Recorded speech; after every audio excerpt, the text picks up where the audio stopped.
बरगड़ अंबाभना अंचल बाघ बुलुवा अभियोग बाछुरी को खाईगला बाघ अंचल एवं बाघ बुलुवा चर्चा नहीं भयभीत ग्रामवासी।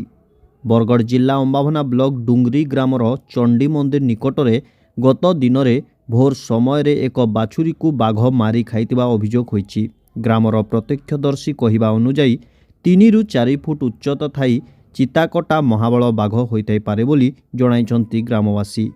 अन्यपटे वन विभाग कहूछि महाबल बाघ बोली स्पष्ट कही हेब नाही। ग्रामवासी अभियोग क्रमे एही घटनार तदंत जारी रहिछि। 30 ରୁ 40 टी सेठारे कलरा पतरिया बाघ रहिछन्ति बोली बरगड़ डीएफओ सरोज पंडा कहिछन्ति। अन्यपटे बाछुरी को हत्या घटना और गाँव में महाबल बाघ बुलुवा चर्चा नहीं गाँव में गोटे भयर वातावरण सृष्टि होइछि।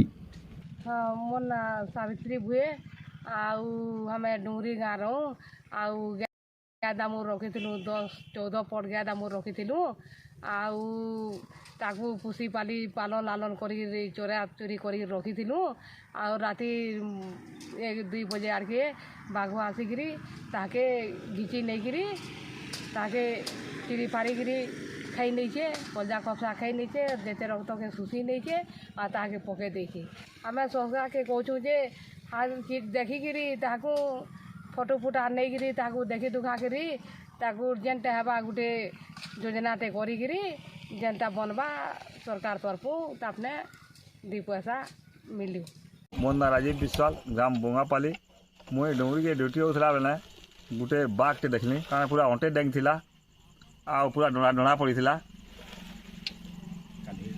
काली 8 तारीख दिन संध्या 7:40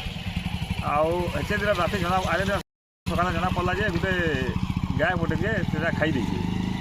ईशान चंद्र भाई अंबाभना ब्लॉक बोंगापाली गोटे चाषी गत 8 तारीख राति रे पाखापाखी 7:30 ରୁ 8 बजे भितरे आमर गाँव 3 जन तमाने अन्य अन्य टाइम रे से डुंगरी रू लेथिर रास्ता रे घर को फिरला बेले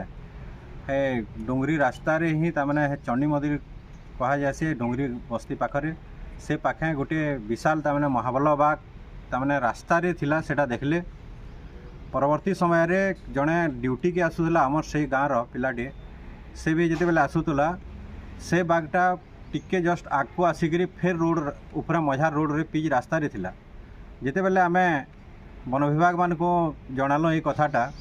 से मैंने आसिक पाद चिन्ह देखले और सेटा कि गोटे चिता बोलिकी कहले मुझे से जनईछे मुझे सांगे थी भी देखली से पाद चिन्हटा किंतु आर दिन जिते बेले सकालू सकालू खबर पाइलु जेन जगार से बाघ के देखी 500 मीटर आगाड़े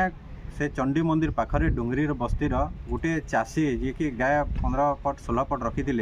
तार गोटे बाछी गोटे के से बाघ खाई पलै जाता तो चिन्ह देखिकी से कहले चिता बाघटे यहाँ बोलिक बड़ बाघ नुहे कहले किंतु प्रत्यक्षदर्शी जेन मैंने कहून